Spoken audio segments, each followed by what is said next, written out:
À la reconstruction de Béthune après la Première Guerre mondiale, ils se sont dit de changer de style d'hôtel de ville.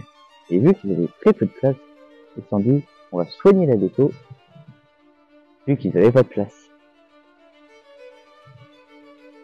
Béthune à l'Antiquité, c'est sans doute un castrum gallo-romain qui a pris lentement de l'importance grâce à son placement stratégique à l'intersection de plusieurs grandes routes. Comme vous voyez ici.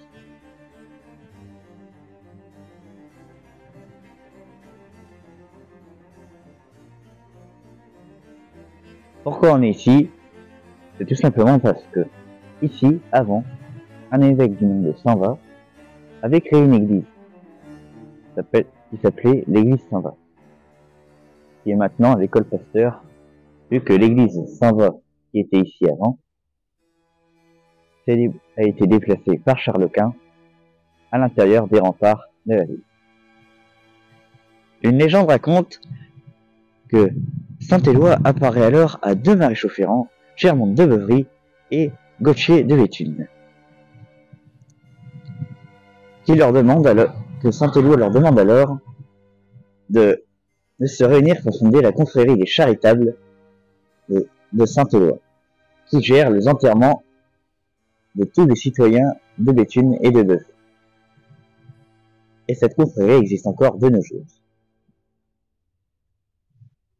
En souvenir de cette union, un parc a été érigé, rappelant l'histoire de cette union entre Germonde de Beuvry et Gauthier de Béthune, où nous retrouvons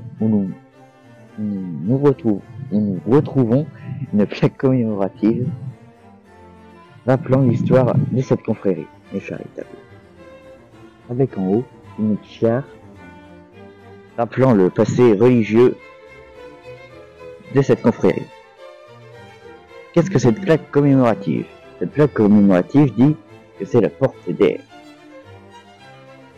qui est maintenant remplacée plus ou moins par l'ancienne sous-préfecture et l'hôtel Bolencourt. Et aussi un monument rappelant la gloire des deux régiments d'infanterie. Qu'est-ce que ce beffroi représente pour Béthune? Ce beffroi représente les libertés communales offertes aux Béthunois par les seigneurs de Béthune et le roi de France. Et si vous voyez bien, sur cette petite porte était en fait une porte pour accéder aux maisons qui étaient autour du fort, qui entouraient le fort. Qu'est-ce que cette tour représente? Cette tour, qui s'appelle la tour Saint-Ignace, était en fait une des tours défensives du château du seigneur de Béthune, dont le premier seigneur de Béthune s'appelait Robert de Fessieux, ou Fascisculus, plus communément appelé Robert Ier. Ici s'élevait autrefois la porte d'Arras, qui est maintenant sur l'actuelle place Clémenceau, qui était encore avant la place de Lille, où il n'y avait pas encore ce bâtiment. Et on retrouve encore le blason. Qu'est-ce que l'église Saint-Prix? L'église Saint-Prix est un emplacement culturel d'exposition et d'histoire sur le patrimoine de la ville de Béthune. Mais l'église Saint-Prix est aussi à côté de la porte Saint-Prix, dont on peut voir des vestiges moyenâgeux là-bas et des vestiges plus contemporains là-bas. Qu'est-ce que ce pan de mur? Ce pan de mur est les derniers vestiges de la porte Saint-Prix datant de la Renaissance. La porte Saint-Prix Vauban, du style Vauban, avec ces petites élévations à haut, et bien sûr sa paroi en pierre.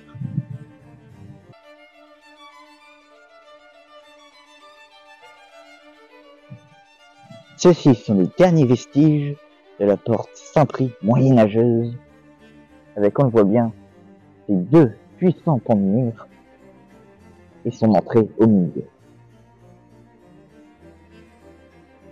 Et toutes les autres, et tous les autres défenses de cette porte.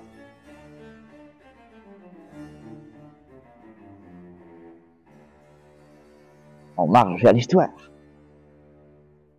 Et là, vous vous dites, ça va bien, pas bien dans sa tête. Parce que je mélange le Moyen-Âge et une autre époque. Et ben non, car en fait, cette église des Récollets, qui est maintenant en ruine, datant du Moyen-Âge, a été après un couvent,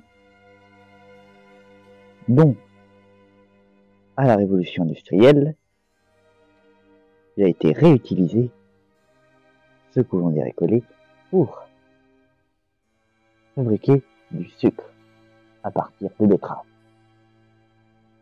Et allez, on marche vers l'histoire. Pour conclure, Béthune est une ville qui a réussi à faire de son passé une force pour son avenir.